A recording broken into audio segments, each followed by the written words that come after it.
Good afternoon, everybody. I am here at Six Flags Great Escape. I was coming down from Vermont and I was like, I'm gonna be passing by here anyway, so I wanted to check this place out. It is very different from Six Flags New England. This place it's like Canopy Lake meets Disneyland. It's very cool. It took me a little while to figure out how to get in here because parking was very challenging to understand. But everything has like this crazy like storybook theme here, so it does feel like old school Disneyland. And also there's like a lot of like, well, I'm in the Wild West now. See, look, the theming in this place is crazy. This is the entrance to the Canyon Blast. So we're gonna go in here. Okay, I figured out how to get in here now. So we're gonna go on this ride. You know me, I always gotta start my day with a coaster.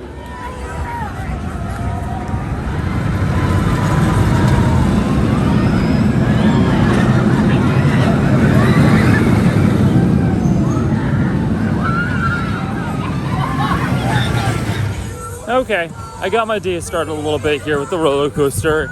It was very like calm and casual. Like I didn't even have my arms up. I just have them sitting back like this. Although the end of that coaster is pretty cool because it does like a whole like marble spinning thing at the end. So that was fun.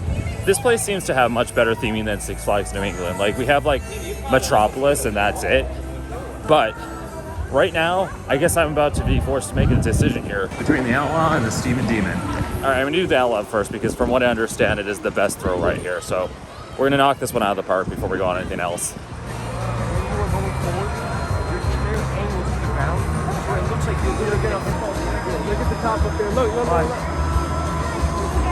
All right, I did it. I got on that ride. I was like definitely super nervous leading up to it. Like the first time Adam got me on the Harley Quinn, and I'm actually kind of bummed that Adam's not here because that is exactly his kind of stuff. He would be all over that. I'm sorry, Adam, that you missed that, but it's like probably the best ride here. I really want to go on it again, but there's quite a wait, and I want to hit up the Steven Demon. All right, I'm definitely waking up now. I got here, I was kind of like very tired, which is why I started this low energy, but after doing that ride, my heart is racing. And this roller coaster is gonna be nothing in comparison, but I'm excited to do it anyway. My hands are shaking, they're shaking.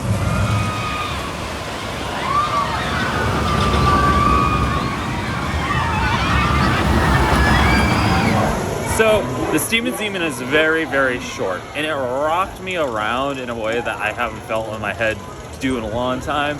And I could have gone on it again because there's like no line for it, but I was definitely like, yeah, I had enough of that rocking around. So maybe I'll do it again later. I don't know, but it's very, very short, but it does have a like double corkscrew in there, and I really liked that part.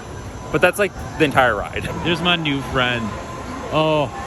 If the line's short later, I'm definitely going on this again before I go. It's beautiful, everyone.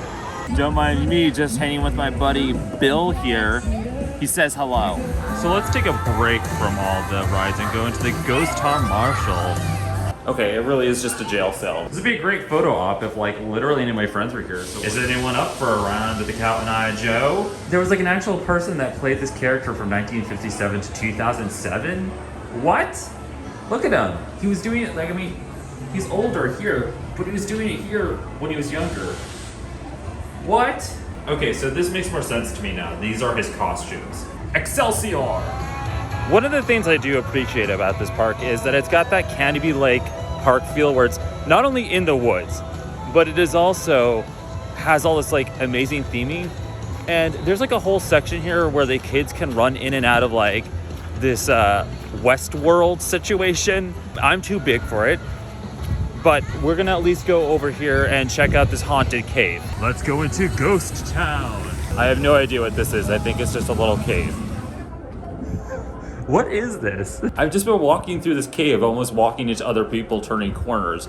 And I don't really understand where I'm going. I kind of feel like I'm in a haunted house, but there's no actors jumping out at me. So, oh, it just took me back to where I was 2 seconds ago. We're back here again, everybody. Looking at that ride, I want to go on again. I love these old theme park buildings that have existed here probably since they built the theme park, and it brings me back to my childhood. This sub shop isn't even open, but like just looking on the inside, it looks like all the places that I used to hang out as a kid. It just brings back some nice, fun, nostalgic memories. And then you look up and there's like a flat screen. Uh-oh. What's going on in here? Little Red Riding Hood. What are you doing now? You're always up to some kind of trouble, girl.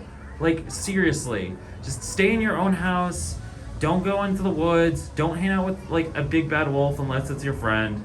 Like, just stay out of trouble. So the reason why they have all these fairy tale houses and stuff you can walk through is because this used to be a place called Storytown, which was kind of like a kids theme park until Six Flags bought it. And since then, they've added some, like, adult thrill rides. But it was originally geared towards a younger audience. Kind of similar to Storyland in New Hampshire, except that one hasn't been bought out yet. It looks like Six Flags has installed one of their flashback roller coasters here. So we're gonna give this one a try and see if it's less rocky than the one at Six Flags New England. I'm gonna guess it's about the same, but only one way to find out.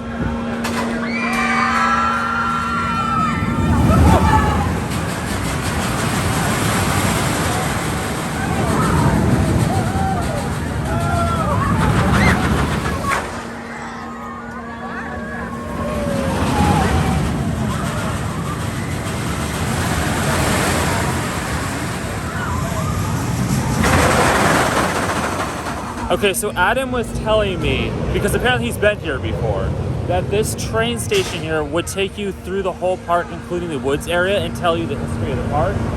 It doesn't look like they're running the train, but that would be really cool. I'm into that.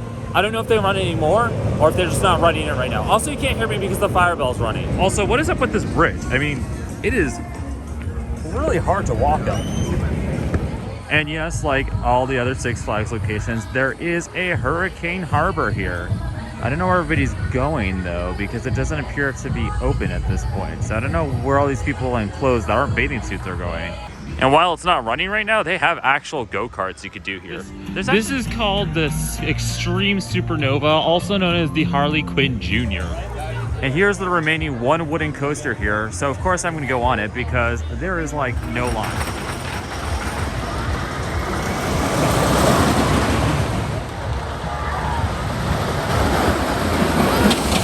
So the Comet is pretty fantastic. It was built in 1927, I believe, and the American coaster enthusiasts have made it a landmark. It's pretty good. In terms of speed, it's not quite El Toro, but it definitely matches like Boulder Dash and Lake Compounds. That's what it's called. Brain no worky. Maybe I jostled around a couple too many drain cells with the roller coasters today, or that spinning ride that I still don't remember the name of because it was like so intense that I just forgot everything about it. Everyone has said to go on the Alpine bobsled, that it's one of the best rides here. And of course, it's closed, probably because it's raining. I have really no idea what it is. I think it's water oriented. Definitely looks cool, I can tell you that much. What is this? A picnic grove that I can actually access all time of the year? I'm not even used to this because they gate ours off in New England. Just a little bit more of that close up feature. Here you go. Oh, there's no picnic tables over here, so it's not that fascinating. But there's some over there. Those are picnic tables. Look at this fantastic Alice in Wonderland set that you can walk through. What happens if I go down the rabbit hole? I just want to see what's in here. Can I even fit? No, I could. Oh my God. Oh my God. There's lots of crawling. Whoa, this is actually pretty cool. This is taller than me.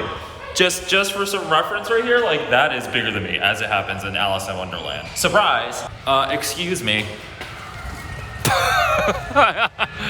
Oh no, we aren't Alice in Wonderland because her feet are sticking out of this. Alice, she got stuck again. Oh my God, that's creepy. That's creepy. That is way creepier than what Disney does. Okay, there's the Cheshire Cat. I know him.